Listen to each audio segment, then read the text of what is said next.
so fun for me to talk about because nobody talks about the rich kid who's gonna die. Rich kid used to go to Harvard because grandpa built the fucking library, right? Then he or she went to Goldman Sachs or a law firm because grandpa did that too, and they hid in the machine, making $1 million a year. That kid now is starting a company. But they're soft because they're a zoo animal because they were protected. And the market doesn't give a fuck who their grandpa was.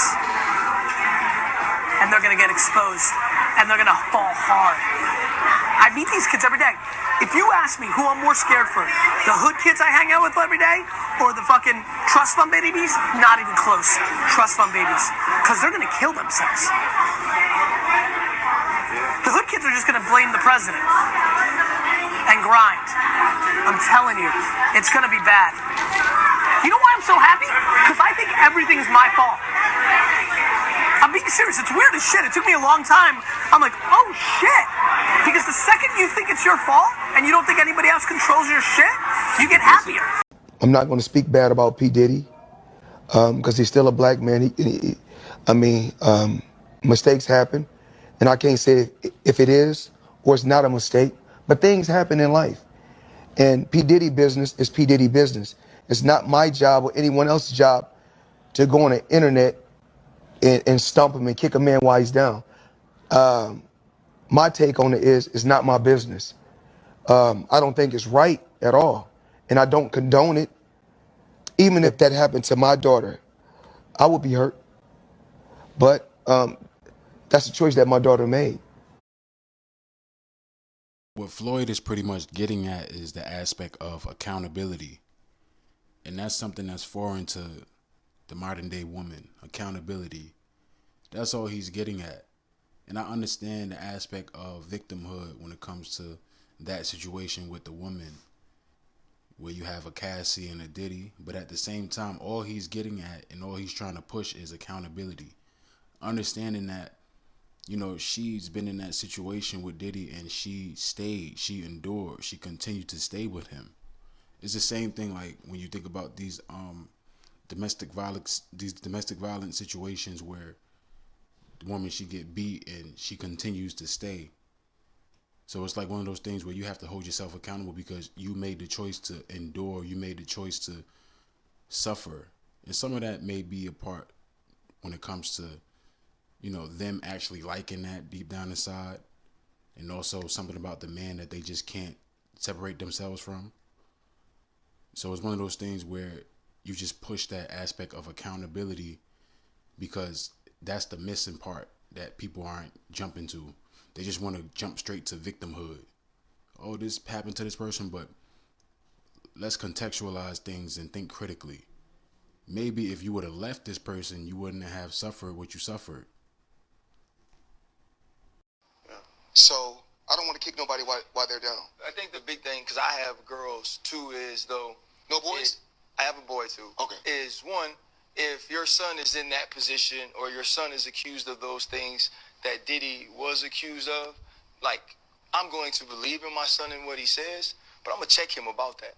I'm going to check him about whether or not these are things you've done. I'm also going to check him about putting himself in those positions. And on the other side that we have to be very careful of, especially when talking about women, is that if those things are true, right, and some of the things are true, yes, that wasn't a decision they made, right? That's something that was done to them. And right. Just based off of the surface, obviously, that wasn't a decision that they made, but that's not the point that Floyd was getting at. He wasn't saying that they made a choice in that situation in terms of her getting beat by Diddy or what have you, or whatever the allegations are. He's talking about the fact that she continued to stay with this man. I mean, how long Diddy and Cassie been together, just from their history? I don't know when they broke up, but I'm just saying, as far as him being with her, her being with him for a long period of time, she stayed with the man. That's the point that he's getting at.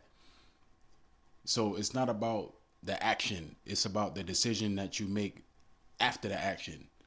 If you go through something once with somebody in terms of, you being a victim, then after that, you can't necessarily blame that person that's doing that to you because you stayed, you endured, you know, you endured. So it's like one of those things where you hold yourself accountable. You understand that it's on you. I'm not trying to absolve Diddy. I'm not trying to say that Diddy is right in any situation. I'm just saying the point that Floyd was making was accountability. That was his point. I wasn't in those rooms, so I can't cast aspersions on Diddy and say that he did it or he did do it or he's an evil man or is. What I am saying is if those things happen to those women, not only is it not right, it's also not their fault. It is their fault because they stayed. That's the point. It's not their fault 100%, but they have fault in it. That's what I'm getting at. That's my point. It's like blame yourself first. When you're in these situations where, you know, it may be like some sort of issue where it's unfair, you always have to look at it like, what could I have done to avoid this type of situation? Just try to find some inkling of blame for yourself to make yourself feel better about the situation. Therefore, you appreciate, you know, just that level of thinking like, you know what? This empowers me because I was able to find some sort of culpability in this, which gives me the strength to, you know, be at peace with the situation instead of just giving power to someone else. Because you give power to people when you deflect and blame them. And like I said, it's a little slippery slope because it all depends on the situation. But for the most part, in any situation, you always want to try to find some inkling of accountability, just to remind yourself of why you should avoid those type of situations. Like maybe I could have done this, maybe I could have done that, maybe I could have done this. Like I remember I was in a situation where, you know, I was thinking pessimistically about it in terms of what could come from it because I always try to hold myself accountable. I always try to make sure that, you know, I'm making the best decisions for me in any situation, just in terms of whether I want to avoid a bad situation or whether I want to make sure that I'm maintaining my peace and my sanity. So it's all about understanding what you could have done to keep yourself from that type of situation. That's all it's about. Understanding accountability. That's maturity. That's growth. And I understand, like, it's a slippery slope, like I said, because it is a touchy subject, women getting abused and whatnot. But if you continue to stay, then how much sympathy should we really have for you if you're going to continue to stay? You know? You've seen it, I've seen it, we've all seen it. The dreaded lack of accountability in women. In today's society, we're force fed this narrative of female empowerment. And I get it to a certain extent, but we are seriously missing the mark when that empowerment is mistaken for entitlement and accountability is thrown out the window. We're caught up in a world that shields women from accountability, a world that allows, encourages, and even incentivizes them to escape from the consequences of their actions. See, women always like to talk about double standards when it suits them. However, they fail to realize the double standards that are out here that work in their favor. This goes back to childhood. A little girl is raised to be able to get away with more things than a boy. A little girl can lie, get caught in that lie, and be let off the hook way easier than a boy simply because she's a girl. Her punishments will typically be way more lenient than a boy. Boys are raised almost from the start to take accountability, and that is key. This disparity subconsciously teaches little girls a sense of entitlement. This teaches her that she can get away with anything simply because of her gender.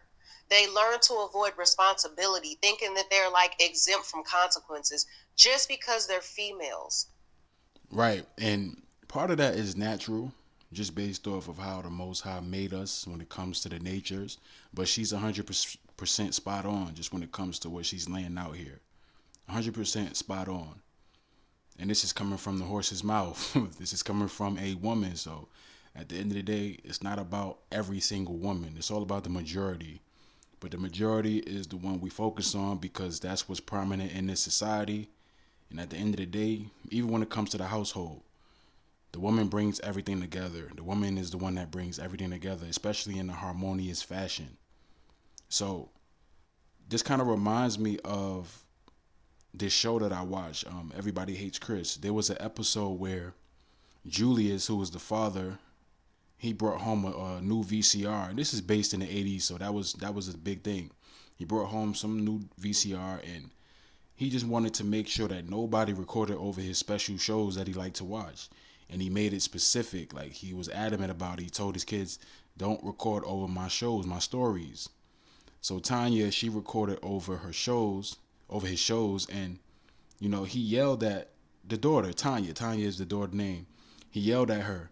Now, mind you, the dynamic between the father and the daughter, just in terms of that show, you know, is always about, you know, the softness. The father is always soft on the daughter, not necessarily hard on her. The father plays with kid gloves when it comes to the daughter, but as she gets older, you know, it's important to understand that they need to learn some sort of level of accountability, and it's okay to, you know, discipline them, but not in a physical way. Just discipline them in a way where, you know, the point is getting across to them. So there was a situation where Julius and the mother, they go in the room to talk to the daughter, and she's, you know, the mother is listening to the father talk to her in a way that's not up to her liking, even though if you look at it, it's just a father being, you know, a father, you know, just being stern and telling his daughter not to do that, and emphasizing how he just was so mad about the shows being recorded over, because, you know, there was a scene where he was looking forward to watching his show, so you can just see how he was just so into, you know, what he thought was supposed to be recorded. So what the mother does is tell Julius that he's wrong because the daughter is not used to that type of, you know, discipline, or is not used to his father talking to her in that way. Now, on the surface, it's him being wrong, but if you really think about it, he wasn't wrong. And I say on the surface because that's how the episode went. The episode went where it pretty much portrayed him as the wrong one. And even Chris Rock said, even when it comes to women, when you're right, you're still wrong. Because it just shows you, the point that I'm making is like, there's no level of accountability there. And when you perpetuate this babying and soft dynamic, then they don't learn. It just speaks to what this woman laid out here. They don't learn.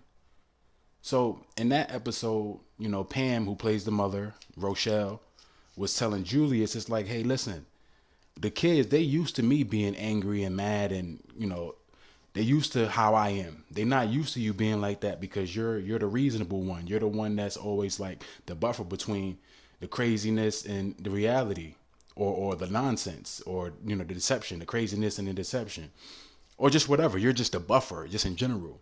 The mother is more so the one that, you know, is cantankerous and emotional and just extra. Not all the time. Obviously, like I said, the mother brings the family together. So it's not just the negative aspect, talking about her being cantankerous and whatnot. But in that dynamic, just as far as that show is concerned, Rochelle is known to be just, you know, extra with everything. Just in an authoritative fashion is what I'm saying.